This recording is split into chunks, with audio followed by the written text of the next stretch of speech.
Hey everybody, welcome to tonight's Flameside chat here at Center College.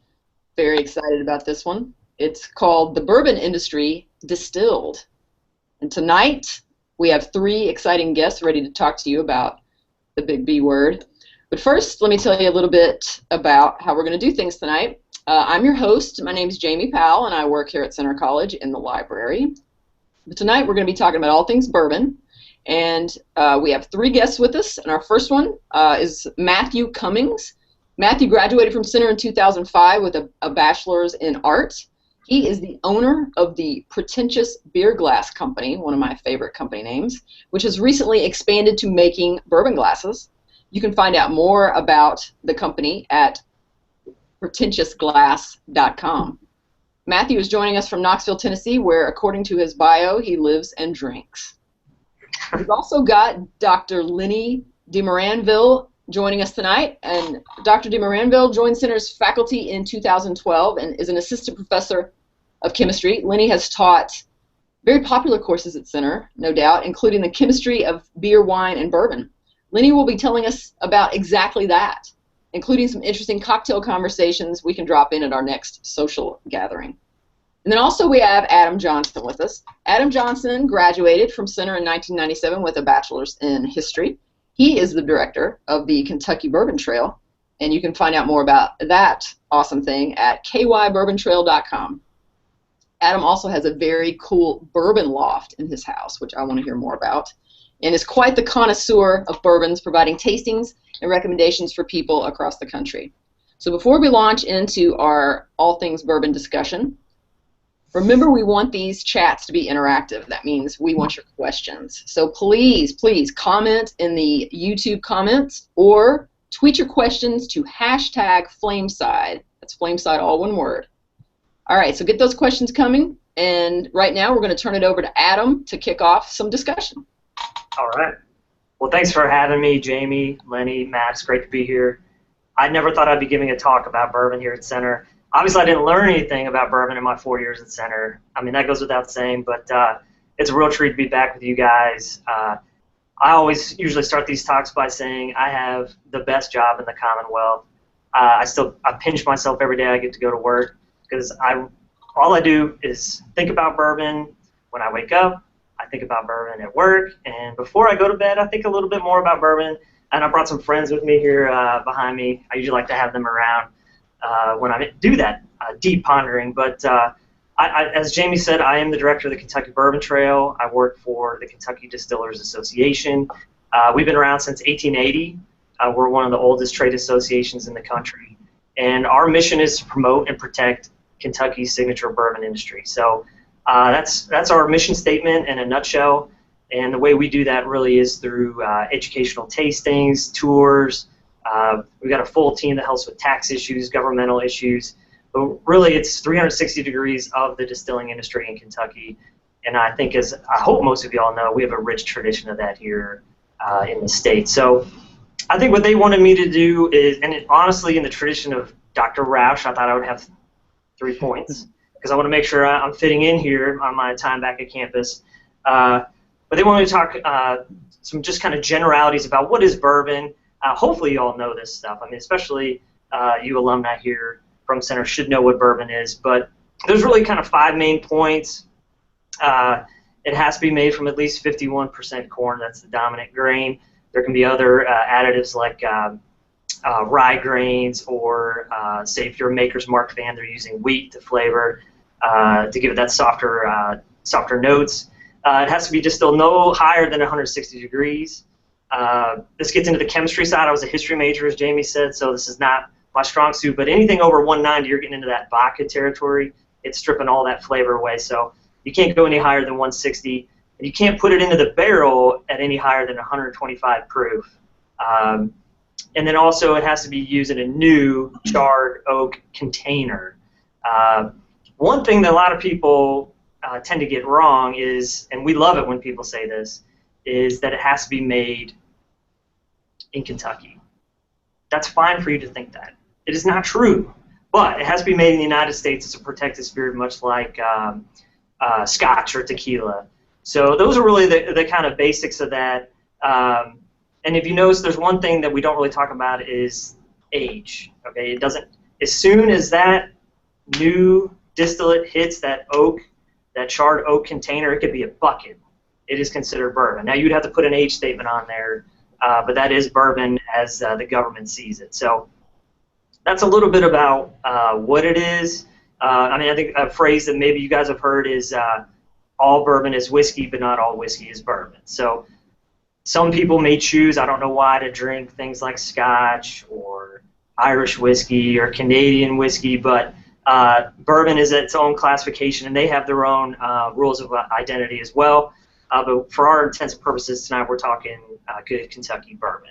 I would say second, you always hear Kentucky bourbon. Why Kentucky? Why is it so known here? Really, it goes back to history. It goes back to our natural resources here. We have an abundance of corn. We've got the waterways back when bourbon was first being made in those new containers that were shipped down the river, or actually they were used at the time when they would char the insides to reuse that barrel. And that's when they just started noticing that this flavor that was being shipped down the river, down toward New Orleans, had a little bit more of a little bit more color, a little bit more of that depth and flavor. So they started asking, where is that bourbon coming from that was stamped up in Kentucky, that Kentucky bourbon? So you've got that history note, you've got the abundance of grains, the wood, and then over the years we just have this great knowledge base here. We have so much tradition, with 95% of the world's bourbon being made in the Commonwealth of Kentucky. So we call kind of the epicenter of the distilling movement here in the United States. And I think based on the amount of bourbon that we're putting out, we lay claim to that one true authentic home to bourbon. Now, it can be made outside the state, as we talked about, but is it going to be any good? And Matt and I, we had a discussion before we came on camera about some of the stuff he's drinking there. And of course, I tend to think Kentucky bourbon is a little bit better. So we talked a little bit about why Kentucky I breezed through that. But because Kentucky is such a home place to bourbon, really my job is the tourism side. So we really want people coming here to learn that story, learn about the brands, meeting the master distillers behind some of these iconic brands I have behind me. We want them experiencing some of our craft distilleries that seem to be the biggest movement right now. So we've got the Kentucky Bourbon Trail. It was created in 1999, which I'm the director of. Fortunately, like I said, I still can't believe it. We've been around since then, and we started our passport program in 2007, which is when you visit all the distilleries. And the first year we did that, we were like, who's going to come? We had about 187 people visit all of our distilleries. And then last year, in the last 3 years, we've had over 40,000 people complete the passport, which is going to every distillery. So people are always looking for new things to do, new things to see. So we've got a Kentucky Bourbon Trail Craft Tour, which shows our craft guys, and that's spread more throughout the state. So the Kentucky Bourbon Trail is much more central Kentucky, and those are maybe the brands you know of, the Maker's Mark, Wild Turkey, Heaven Hill, Jim Beam, Evan Williams Bourbon Experience, which just opened in downtown Louisville, Four Roses, we got Town Branch in downtown Lexington, and then we've got some of our smaller guys on that craft tour that I hope you guys have heard of, like Limestone Branch, MB Rollin, Willett, Old Pogue, which has a Danville connection, Silver Trail, Corsair, which is right behind Matt. Point that out for our viewers. It's right over your shoulder. There it is, right there. Corsair, made there in Bowling Green. And I think I'm probably forgetting. Our guys right here in Danville, Wilderness Trail, which is right over my shoulder. We could walk there. We can go there after this for a drink.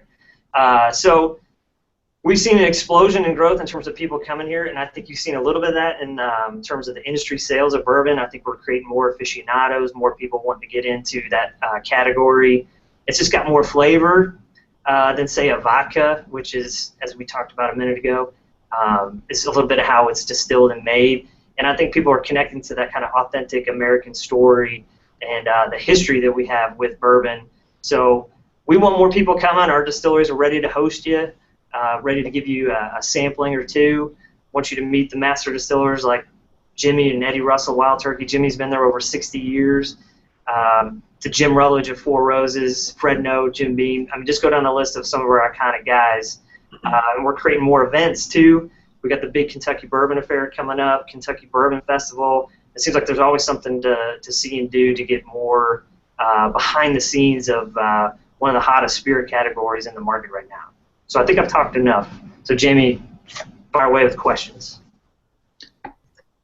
All right, everybody, be thinking of your questions for Adam and tweet those to us. Again, that's hashtag Flameside. And while you're doing that, we're going to turn it now over to, and let's talk a little bit about the chemistry of bourbon with Dr. Lenny. Thanks, Jamie. So this is going to go a little bit more technical, but Adam sort of mentioned a bunch of the flavor molecules, and so some of those come with the distillate, so that because it's not distilled to the really high proofs that the vodka is, some of those chemicals come over, and I'm going to talk a little bit about those, but then a lot of where the flavor comes from bourbon is from the barrel. And so I want to talk a little bit about that, and then that I guess I'm not, and then that I was like, I think I've got 3 Rausch points too. So I've got the flavor from the distillate, I've got the flavor from the barrel, and then we'll talk a little bit about how that flavor hits our nose and our mouth as we pass it over to Matthew, who really tries to work at getting that to work, right? To really maximize that experience for us. So I'm going to disappear here for just a minute and want to show a chemical structure, which I think you can see. Jamie, can you see that if you nod your head? Yes. So that's what we call an ester.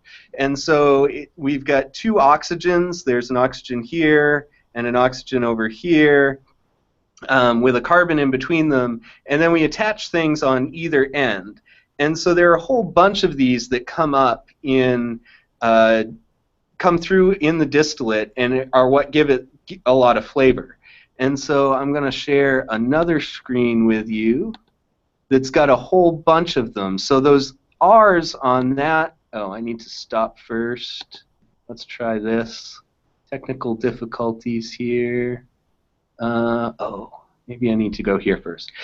So here we go. I promise. We're going to get there.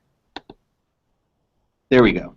So those groups on either end have a certain number of carbon chains on them. And so you can see across the top, one side comes from an alcohol, and one side comes from a carboxylic acid. And of course, our favorite alcohol for the night is ethyl, and that's the predominant one. That's the alcohol that we all enjoy consuming. And so one of the major compounds that comes through in the distillate is actually ethyl ethanoate. It's also known as ethyl acetate, and that sort of has a fruity flavor, although this chart has it as a glue, and so some of these depend on how much of it's there as to how much of it gets formed. But there's a whole bunch of these ones in this ethyl column. Ethyl propanoate and butanoate have sort of a pineapple-y flavor. Ethyl octanoate has an apple-y flavor. And those are going to come over in the distillate that we bring in and we place in the barrel. And so that's where we start to get some of the really good flavors. Now, unfortunately, there are some other compounds, in particular a bunch of sulfide compounds, stuff that has sulfur in it, that sulfur is known for smelling sort of like rotten eggs. And so that comes over with that distillate too. And one of the things that aging does is those are given time to sort of mellow out. They're given time to either evaporate and leave the barrel. So there's you've probably heard of the angel share of the bourbon, and that's the bourbon that leaves the barrel. And among that is some of this sulfur compounds that we don't like to have there. But we also have an interaction with the char on the barrel. So the barrels are all charred before the bourbon hits them, and so that also helps catalyze and convert those sulfur compounds that we bring into other ones that have less of an impact on the flavor. And so that's one of the major things that we see. And so that's sort of some of the compounds that come over with the distillate. So that comes from making the mash. You start with the mash, you distill it, and you're putting that in the barrel. But then we're sitting in the barrel for a long time, and that has a lot of impact up to the flavor as well. So one of the things that happens is when you char the oak, you break down the cellulose, you break down the structure of that of the oak that's there, and that charring makes a whole bunch of sugars that water that we're putting in there. So we're putting in mostly ethanol and water. It helped to extract some of that sugar, and one of those is called furfural. And furfural is what gives it sort of the caramelly color, a little bit of sweetness, a little bit of toasty flavor, and so that's a breakdown product of one of the sugars that comes out of the barrel. Sort of another fun thing that comes out are oak lactones, and now I'm going to get real chemistry professor on you guys. And so this is a representation of one of the chemical structures. And so every place that on here that there's a little black location, that's a carbon atom. And these red guys are oxygens. But really what I want you to look at is that this oak lactone has a ring here, and it's got a long chain on the end, and it's got two hydrogens, and they are both on the bottom. And so this one has a flavor that by itself is sort of a little bit celery-like. And I broke my ring. But that's a little bit celery-like. On the other hand, this one is another oak lactone, which you can see has that same sort of ring, that same sort of tail. It's got the same exact atoms in it, but the difference is that those hydrogens are across from one another. And it turns out that our nose and our tongue is so sensitive to the differences, the small differences in these molecules, that this oak lactone, this guy, has sort of a rosy flavor. But when they're both in the bourbon together, it gives it a little bit of a coconut flavor to it. And so that's another sort of interesting set of chemical combinations that help give the bourbon its flavor. And so there's a whole bunch of these reactions that happen where the char helps to degrade some of the lignin and other big chemicals, and those produce the vanilla flavor that's characteristic of bourbon, and so that's really important. And that's kind of interesting because those, when they're in wine, they come a lot from the cork, and so the same thing that cork is producing, those same chemical compounds that wine people don't like in their wine because it's bad taste from the cork flavor, actually lead to good flavor in bourbon and give us that nice vanilla flavor that's sort of characteristic. And so those are a few of the compounds that come out of the process of aging in the bourbon barrel. But then to sort of how do we get that to our nose is ethanol and water sort of mix well up until a certain point. But at a certain point, we get a different structure, and ethanol has that two carbons on it and an OH that's sort of water-like.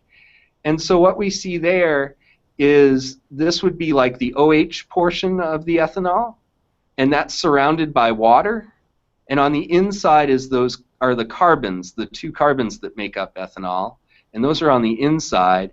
And what happens is those flavor molecules like to be around things that are like themselves. You might remember from your high school chemistry or your chemistry here at Center that like dissolves like. And so what we tend to see is that those flavor molecules partition to the inside of what we call a micelle. And so it's just a whole bunch of ethanol molecules surrounding those flavor molecules. And that happens above about the point of 20% ethanol. And so bourbon is well above that. And what we can do is if we cool down those micelles or if we dilute them, so if we put a little bit of ice in our bourbon, we can help break up those flavor molecules, and that brings those flavor molecules out into our senses so that we can get that nice sensory experience of smelling the bourbon and tasting the bourbon.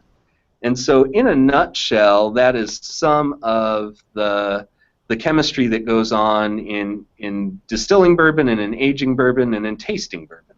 And so I'll pass it back over to Jamie, who I think will send it back over to Matthew. Wow, Lenny, that was really awesome. In fact, you just made me thirsty. So I'm going to take a little sip. I'm going to concentrate on these flavor molecules. I got some questions about that. It's fascinating stuff. But before we turn it over for questions, a more open discussion, I'm going to turn it now over to Matthew to talk about, well, glasses and all the cool ways to enjoy bourbon. Okay, fantastic. Discussing how water affects whiskey, I think, is pretty crucial to getting like a more full enjoyment of the beverage. When we're talking about specifically, I'm going to talk about glassware and how that influences it, and then we can work on to a couple of other things. And I also have 3 points to talk about today, keeping this all going in one. Whenever you're dealing with bourbon and you're drinking whiskey and whatever your favorite establishment is, at your house or at a bar or restaurant, you really have 3 factors that influence it. You have the bourbon itself, most obvious. You have the ambiance of the atmosphere around you, and we'll put the design of the location, the bartender in front of you, the friends that you're with, and this. I think I would almost make it into a 4-part scenario where the friends and emotional state plays a part in that. But we'll group that onto ambiance so we can have 3 points. So you have that, and people put a lot of time and energy into the first 2. I think the third thing is equally as important and often overlooked, and that's the glassware. Because you have to get this miraculous liquid into your mouth to enjoy it. And while it is miraculous, it's not quite biblical. So you need a glass to get it there. And with that, drinking bourbon, it's not really as important as to like the different styles and subsets. So we're thinking about the, tentatively mentioned Scotch and Irish whiskeys and Japanese whiskeys. And you're dealing with bourbons, but you still have your ryes, you have your wheated whiskeys. There's still, even within Kentucky, a really broad range of bourbons to choose from. Then now you have things like double oaked or extended aging. That doesn't play as big of a role in tasting bourbon as, say, beer, where the style really changes the type of glass that you would want to drink it out of. With bourbon, it's mainly how you prefer to drink it. And first off, I want to say that there really isn't a wrong way to drink bourbon. However you want to drink it, as long as you like it and that's how you enjoy drinking it, that's the best way for you. Okay, so it's like the main ones we're going to, that I deal with would be drinking it neat, drinking it neat with a little bit of water, drinking it on the rocks, or as part of a cocktail. My mint, I'm like just wishing and praying for my mint to grow faster because I need to start making some juleps. That's like one of my, I always look forward to this time of the year for some juleps. And even in Tennessee now, I've still got the mint. I'm still celebrating Derby, starting as soon as my mint plants wake up. So you have that broad range, and that's going to influence how you drink the bourbon and the best way to go about that as far as glass design-wise. On the rocks, you're really looking at anything like a traditional old-fashioned glass is great. It's a little more forgiving. I prefer the glasses that I design, the rocks glasses I design, have a very slight curve inward, so it does capture a bit of the aromatics and concentrates that slightly. Putting it heavily on ice, you're going to dull a lot of the volatile flavor, like aromatic molecules, if it's heavily chilled. So that's a good option. If you're really wanting to drink whiskey as it would be judged, so we'll look at that as the way to get the most full experience out of it. If you're really wanting to investigate and explore the whiskey, my preference is drinking out of something that's a small, slightly tulip shape or softly curved inward. You don't want something like a red wine glass where it has a really distinct bulbous area and then coming to a very tight opening at the top. That's going to concentrate those volatile aroma molecules a little too aggressively. If you're a seasoned bourbon drinker, then you can handle that, and that might be fine. Personally, I like a tulip. This is the glass. Can you see this? So this is mine tasting glass. So it's called the New Fashioned Neat, and we call this at the shop. We call this the Shulip. So it's like a shot glass tulip hybrid, and this does phenomenal things for the nose of a bourbon. And my preferred method for drinking whiskey is drinking it neat out of some type of tulip glass, and then slowly diluting it with water, and incrementally diluting it with a little bit of water. Cold water is best because of the aspects that Lenny was talking about for the volatile aromatic molecules. But taste it completely neat first so that you get a good understanding of how the distiller and the bourbon maker has decided to present it to you, because that is part of their craft, and that I think it's always important to pay homage to that and to drink it exactly how they've bottled it. And then you want to start adding a little bit of cold water. The type of water doesn't matter as much as long as it's clean. Tap water is fine as long as it's good for drinking water as well. I did an experiment last month with different types of waters to use to dilute it, from reverse osmosis to tap water to spring water. And, I think there were 6 different kinds, anything I could find. The tap water actually was really nice. If you're dealing with reverse osmosis water or something that's been too purified, it gets flat. You actually do want a little bit of minerals, as long as it doesn't impact the flavor profile of the whiskey. So you start incrementally adding that, and literally it's like maybe a couple drops at a time, and finding out how it tastes as you get a little bit more water and a little bit more, it releases more of the aromatic molecules, and it's like red wine. If anybody's ever stored red wine and it was cold, like someone, you opened it and you were trying to keep it for a little while, so you put it in the fridge and then you brought it out and you drank it while it was chilled. It's just harsh. It's really it's super boozy. You don't get any of the subtle flavor components. You don't get like the soft dried fruit notes. And then as it warms up to room temperature, it starts to open up, and then you get a fuller experience. You get those more subtle flavor components that was hidden by the booziness. So whiskey will do something similar by adding water, and a good whiskey will swim well, and that as you add water, it brings out different components, and it's an enjoyable experience throughout. And that's also something important to talk about when we differentiate flavor and taste. So if you're tasting, when we would say we're tasting whiskey, but if you closed your nose and you didn't smell any of the whiskey, you didn't catch the bouquet of the nose of the whiskey, you're going to experience a very, very small amount of what that bourbon has to offer. So taste is just the taste buds and your experience with that. Flavor is a combination of taste and smell, and with whiskey, that is the most important component to getting a full experience of that bourbon.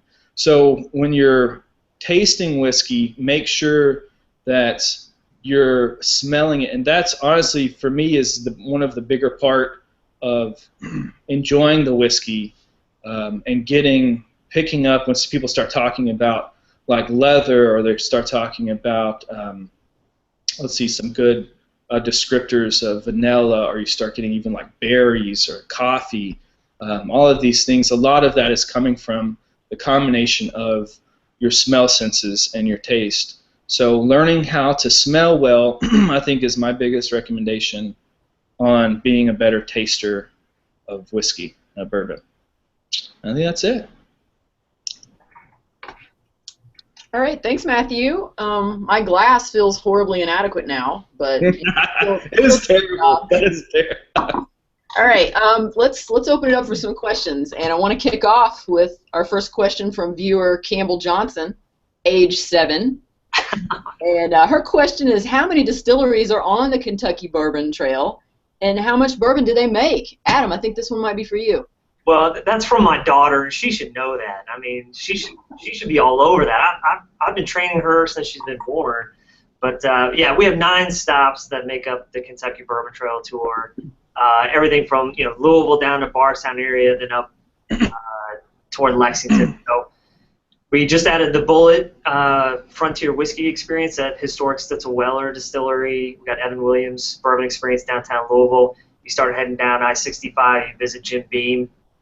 You head into Bardstown and visit Heaven Hill there.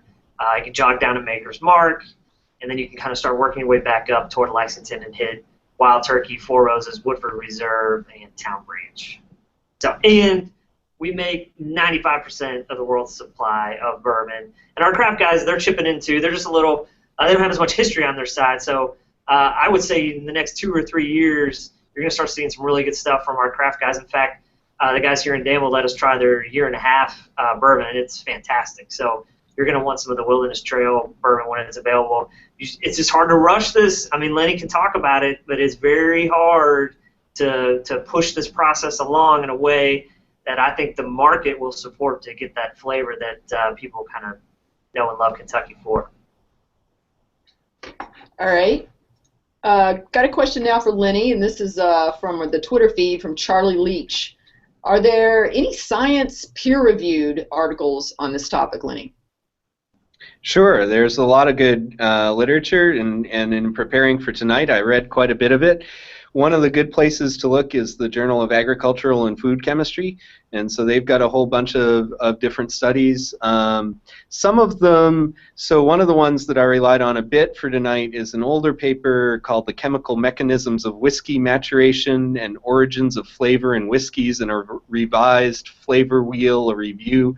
And those, although they are talking about whiskey, bourbon is certainly at the heart of it. So a good literature search in Google Scholar with something like or esters and bourbon and things like that, you'll get a whole bunch of hits for that kind of stuff. There's a lot of good research out there. Okay, great. Now I got a question for Matthew. How much of your work as an artist is now dedicated to making beer and bourbon glasses? And what influences do you attribute to the shift in your work? Yeah, right now it's 100%. I mean, I'm expanding. I just moved to Knoxville. I'm building my own glass studio with the help of 2 of my really good friends, Sam Meckerton and Thorin Zimba. And we're building a glass studio so that I can finally try to catch up with demand on the beer glasses and bourbon glasses. I started that company 2 years ago when we've been consistently back ordered, normally 4 to 5 weeks, but as much as 8 weeks around Christmas time. So we're building a glass studio to meet demand, and then hopefully get to the point where I can bring other people in this company and be more of a managerial role instead of literally doing everything, making the glasses and answering the emails and doing all of the really fun but sometimes tedious day-to-day work. So hopefully once I can get this up and running, I'll be able to move back and start making more artwork again, because that really is 2 of my passions, making artwork and also making beer and bourbon glasses. It is an extremely fun thing to do, and the research involved is grueling, but I do it for everyone else. I'm being very selfless. I want to repeat that. So, hopefully really soon we'll be able to, I still make a point to make artwork on a regular basis, but, I'm hoping that the beer glass company, the Pretentious Glass Company, will be able to give me the freedom to make more artwork.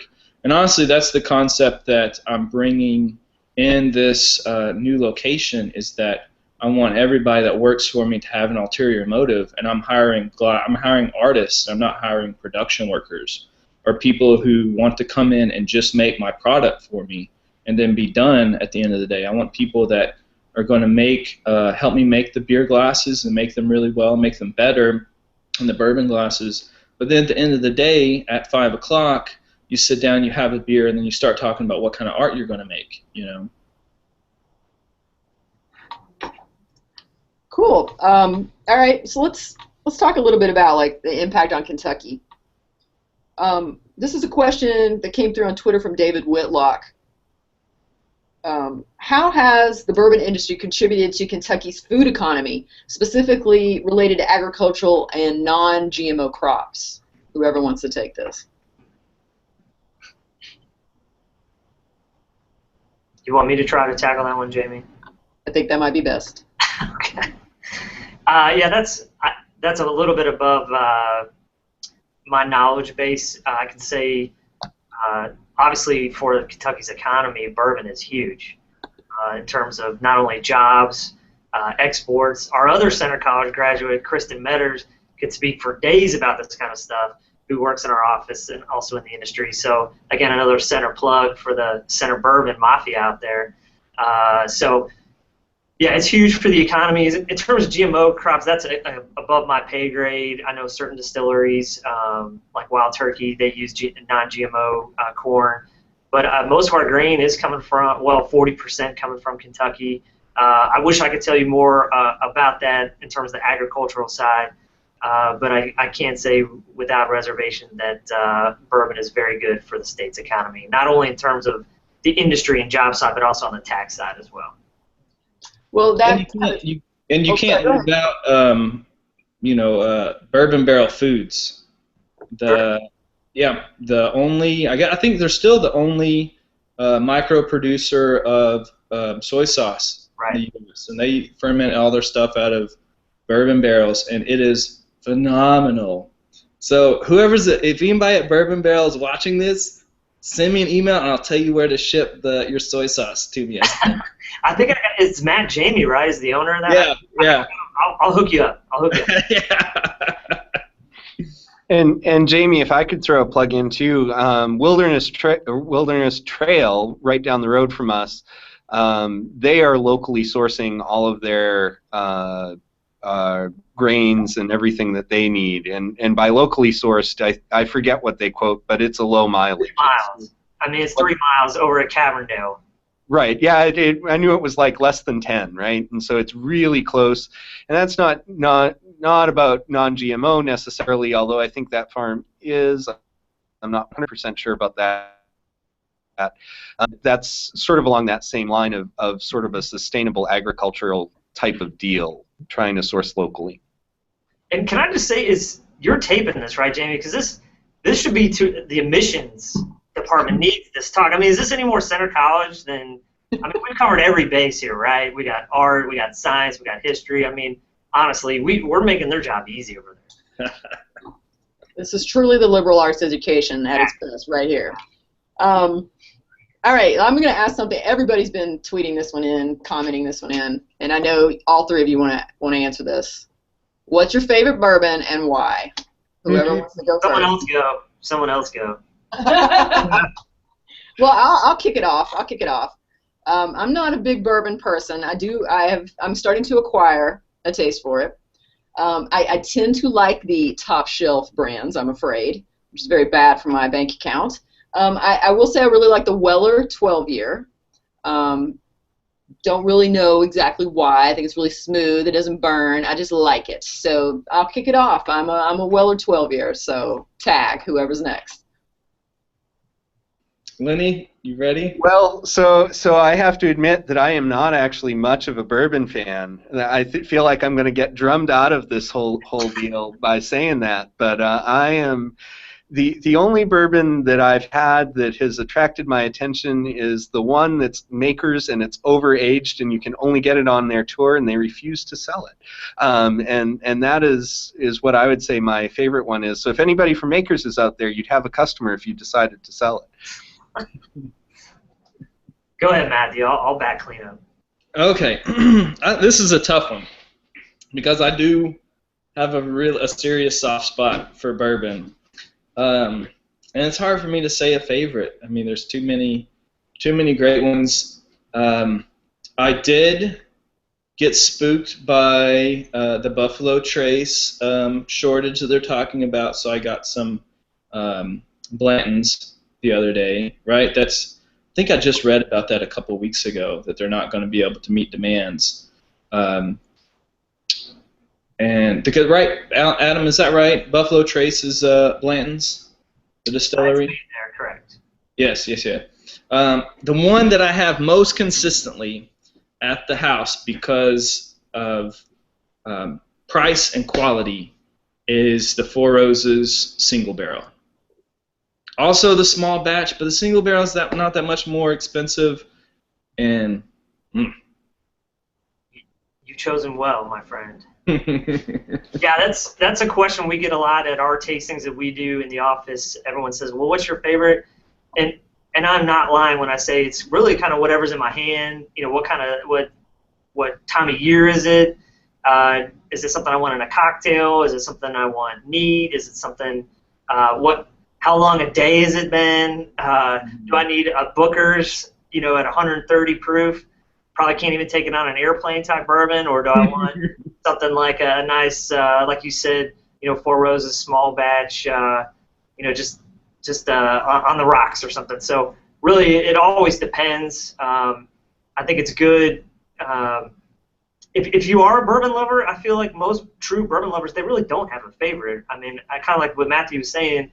I feel like they kind of appreciate the differences of each brand, because really, if you think about it, they're all using at least 51% corn. They're using new charred oak barrels. They're distilling it kind of the same. I mean, there's very little room for total crazy innovation and deviation, right? But yet, through these subtle differences, you get these subtle differences in the flavor of the bourbon and those subtle differences in production. So that's what's fun for us and who love bourbon so much, is just to detect those small differences, and you get excited when the new special release of something comes out, or or even a mistake like Unforgiven, Wild Turkey had, or just go down the list. There's so many great products out there. So I understand everyone's concerned about bourbon shortages, and yes, some of the higher end stuff is a little bit harder to get. But I think overall, there's great products on the shelf. There's no better time to be a whiskey lover, I think, than right now. We are living in the promised land of bourbon and great whiskeys, whether it's rye or wheat whiskey. I think, if you haven't had Parker's Heritage, their wheat whiskey that just came out, it's phenomenal. So these are milk and honey days right now. So just live it up while you can, people. That's what I say. Yeah, and then that's not even taking into account the craft whiskeys and the craft bourbons that are coming out right now too, and that's an entirely different discussion. Like Corsair, right there out of Bowling Green, they're not technically bourbons, but they do hopped whiskeys that are out of this world, and they do some crazy things with smoking different southern hardwoods. Right. I've been down there. I've tasted stuff that is not even, they're never even going to let it hit the market. They're just kind of tinkering around down there. And it's, and they can't have that's the other thing, is that you can't compare craft whiskey to the big established but still family-owned bourbon distilleries, because they've got this aging, and they have it down pat. They're making phenomenal. Kentucky bourbon is just absolutely delicious. And then you have craft distillers coming out, and you have to separate those in your mind and not expect the same thing from the two. Yeah, I 100% agree. I think you see maybe a little bit more of the innovation, and they got a nimbler operation, so they can kind of see what they want to test or tinker around with. I always like to give the example, our guys down at MB Roland in Pembroke, which is close to Corsair. You're kind of in the same neighborhood in Richmond County. They're famous for their smoked whiskeys that they make. Their black patch, so they're taking their corn and smoking that corn out in their shed, and it just brings such a unique element to their white dog or their moonshine, or their white, I guess their smoked white dog, I should call it. They call it black dog. So if you haven't, it's great in a cocktail. Put it in a Bloody Mary. It's unreal. So that's the only other thing too I want people to remember after this talk is never put vodka in a Bloody Mary. Use bourbon. You remember one thing from this whole hour-long talk, just remember that. That's my pro tip for you.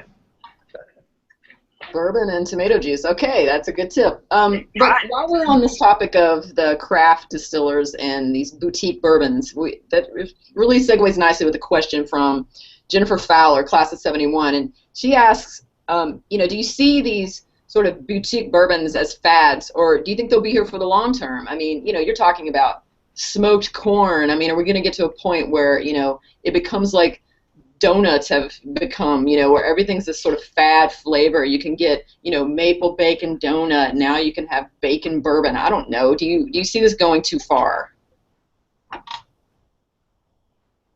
You want me to tackle that one, Jamie, too? Yeah, Adam, fill that first. Yeah, I have an opinion, but I want to hear what you have to say. I think it depends. I'm not dodging the question by any stretch. I think it depends a little bit on what you define as a fad or flavor. I mean, in my opinion, if your whiskey has age on it, there's always going to be a place for it. I mean, I firmly believe that. I think sometimes these flavored moonshines or something, a lot of times our craft guys, they need stuff to pay the bills.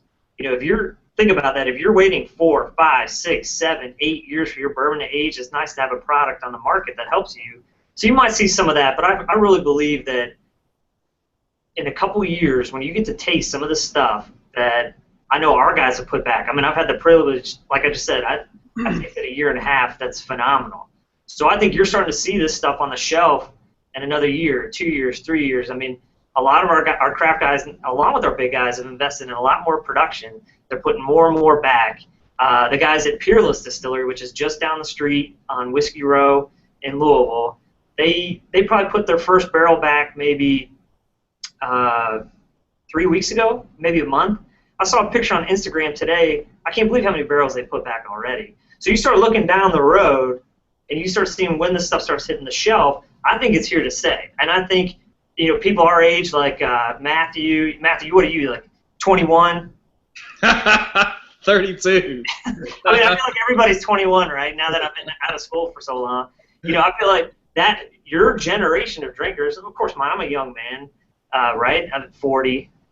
So I feel like people have changed their drinking habits a little bit. I think people want a little bit, like Jamie said, you tend to drink what? A little bit higher on the shelf. And that premiumization and people wanting to drink better, not necessarily more, has really driven a lot of this. So this is my long-winded way of saying I think this stuff is here to stay. These craft guys also tap into that local movement. People want to, I'm in Danville. I want to have the local spirit. Or I'm hitting Bowling Green. I want to try, what Clay and Andrew are making there at Corsair. So just go down the list. I do think we're here for a long spell. Yeah. I agree. I agree with that 100%, especially what you were talking about with localism and locavores. People that just want to eat within a region close to themselves. I think we're seeing an overall shift in culture moving more towards, like I said, localism, regional things, being excited and proud of what's coming out of your own area, and getting in touch with the handmade item again, and being, not going into these mass-produced. I think there's a lot of reaction against these mass-produced items. So I think that craft whiskey is not a fad, but just another indicator of an overall shift in our culture. Just like craft beer, just like farm to table, and there's so many analogies and so many similar aspects that are happening right now. And the biggest thing with craft whiskey makers, craft distillers, I will talk specifically about craft distillers and not craft whiskey, or so we're not bringing in blenders into that equation.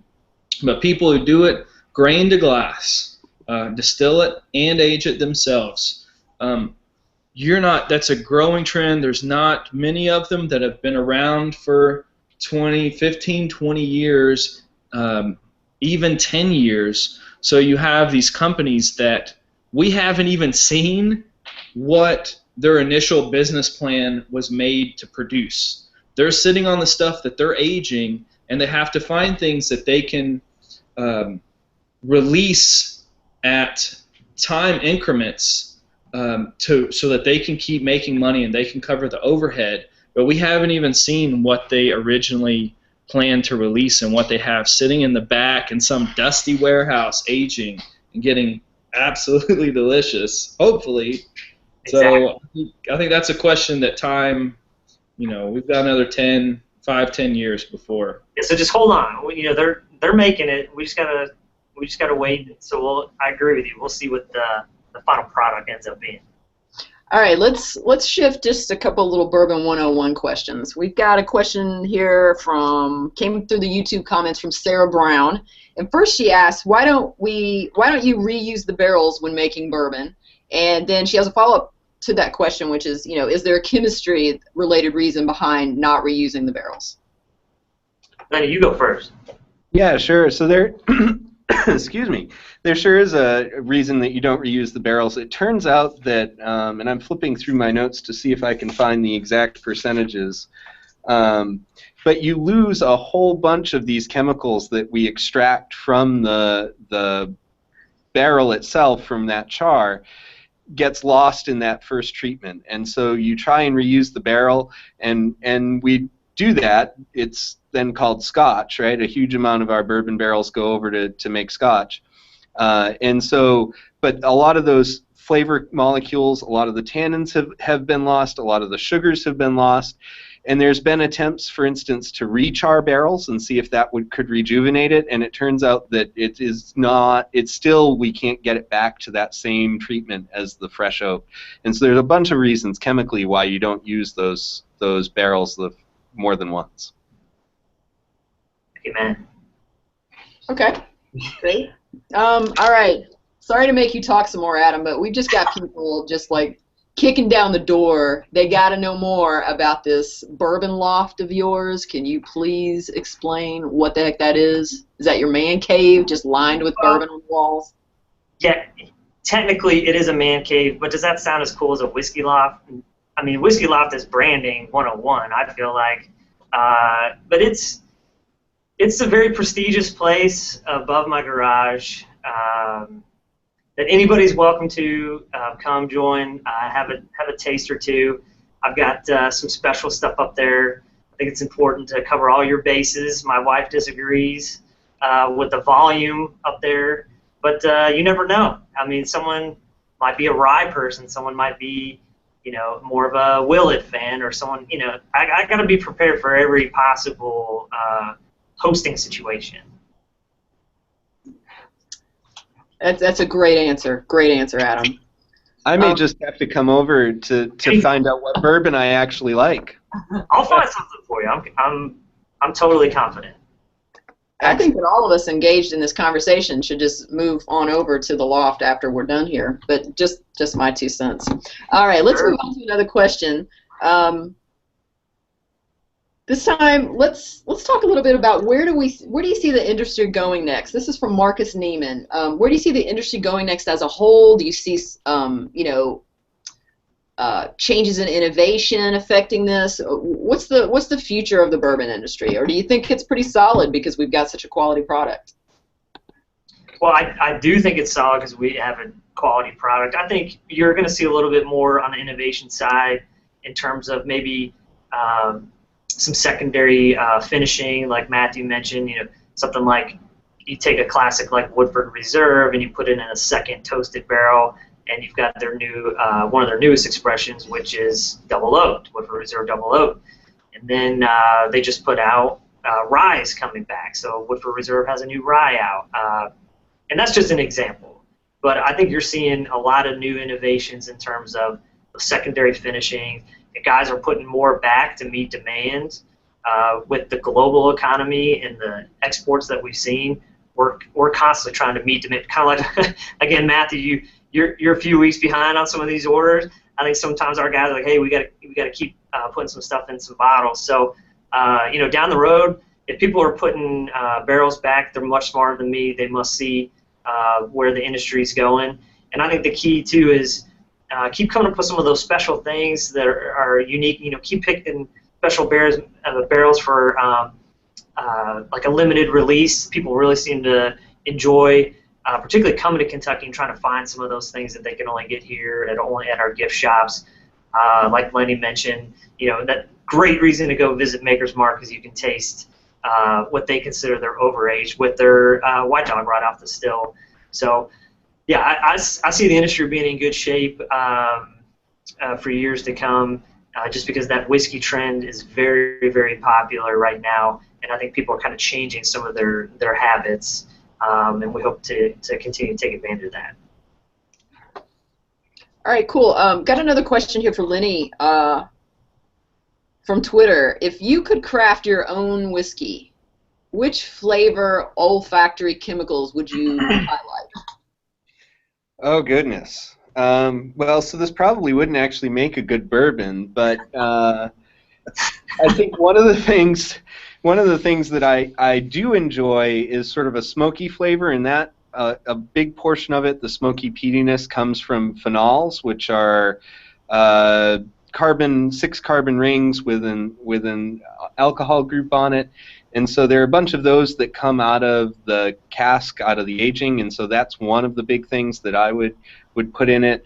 Tannins are the things that are responsible for the astringency, and so that sort of mouthfeel aspect of things, and that's an important one that I would put in there. And then vanillin leads to vanilla in the aging process, and so that vanilla flavor comes from the vanillin molecule, and that'd be another one that I'd include. But really, when you get down to it, we are just starting to understand the chemistry of the flavor. That there are so many good molecules in there that are at small levels, and we don't completely understand how they all interact with one another in order to produce the flavor that we do enjoy and that's characteristic of bourbon or many other things. And so to rule out or to only select a few chemicals, you'd lose an awful lot of the actual experience to just try and handcraft it from a molecular level in the lab. I think that we're a long way off from the bourbon industry being able to just sit in the lab, mix a bunch of molecules and say it's bourbon. I think that for a real long time to come, and as far as I could see in the future, we're going to be making bourbon the way we are right now. That actually makes me happy that they can't just put some stuff in a computer and come up with some equation that makes bourbon. Yay! Right. Good. All right. So I got another question here from Marcus Neiman. Actually, this is directed toward you, Matthew. Have you worked with any sensory groups at any of the distillers to design a great glass? Not yet. Actually, I've just started a proprietary glassware design side operation where I go in and give small companies or larger companies the opportunity to really actually custom design a glass to deal with the demands and to enhance a very specific beverage, their flagship or their style. So I've just started doing that, where I am going in and designing glasses specifically to highlight one bourbon company's single barrel, or a beer glass or a beer company's flagship ale. So I am doing that, but when I initially designed all of the glasses, I think coming from Center College, I think was the only place where I could have gotten the education I needed to approach a problem like this, whereas a very right brain, left brain, analytical and creative endeavor where I'm trying to figure out a creative solution to glassware, but also, first and foremost, enhance that beverage and enhance what I'm designing to go into that glass. So there is some interesting problem solving that has to go through. And so, like, you know, when I first started designing, each glass takes me about 6 weeks to design, to do the research on, because I'm really, really thorough about how deep I go into it as far as the history and the context, and then what that beverage actually is and how it's made. And then once I get all that information, I start making prototypes, and then I have sensory panels at my house with my friends, so where I provide the glasses and lots of booze, and we decide what works and what doesn't.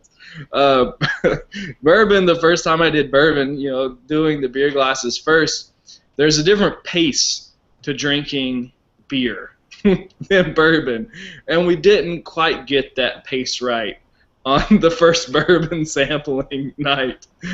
And so everybody left with cabs, and nobody was coherent by the end of the night. We just got too excited about it. But we've refined it. We're much better. I'm much better at bourbon tasting parties now. It's good to work that out. It's good to work that out. All right, I'm going to selfishly ask one of my questions, and whoever's got the answer. So I work part-time at a bar here in Danville. Jane Barleycorn is going to give a shout-out to their excellent bourbon selection.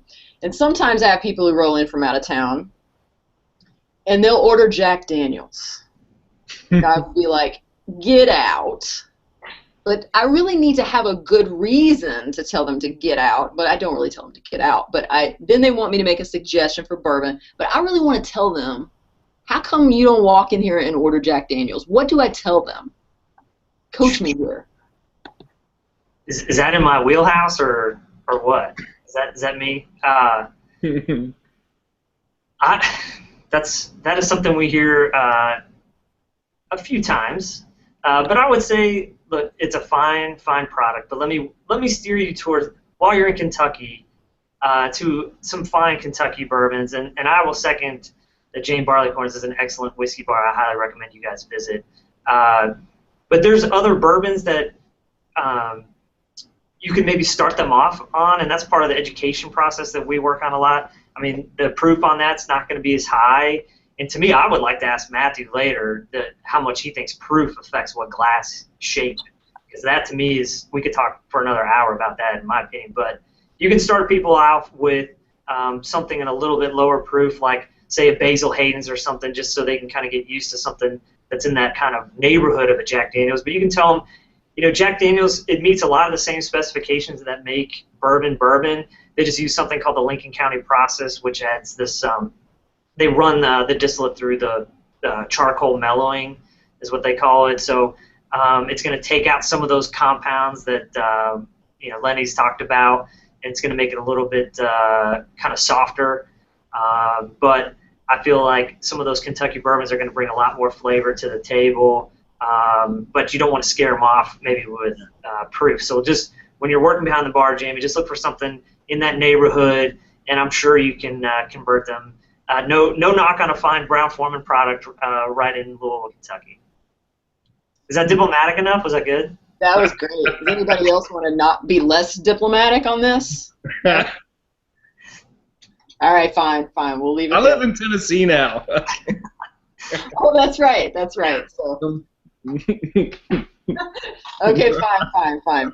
All right, we're going to wrap it up there. I'm going to just tell people a couple things, and then I'm going to let each of you kind of give some sort of closing comments, parting words to the bourbon drinking public. So first of all, I'd like to thank our guests tonight, Matthew, Lenny, and Adam. It has been an absolute pleasure discussing this topic with all of you. I would like to remind everybody that this broadcast will be available on the Center Alumni YouTube channel, and that we will post follow-up information on Facebook and Twitter about this. It's kind of fitting that this is our final Flameside chat of the year. But we are working to think of topics for next year. So if you have ideas for possible topics, please send those ideas our way. We want to get a lineup that will interest you and and really bring out a lot of the center talent on these topics. So please send those ideas to the alumni office. All right, guys, what are your closing comments about bourbon? And Lenny, we'll start with you.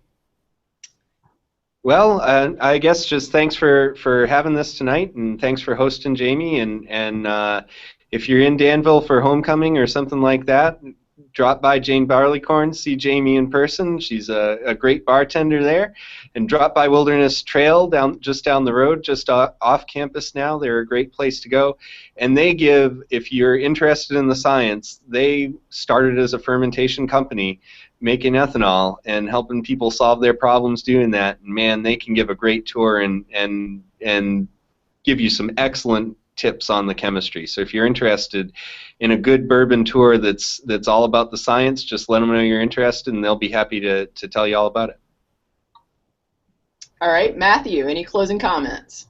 Yes, I'll try to keep it brief. There's a couple of things that I'd like to talk about. First off, when tasting whiskey, practice smelling whiskey. The better you can get at smelling whiskey, smelling bourbons, the better that you're going to be a much better taster, much better, more experienced taster.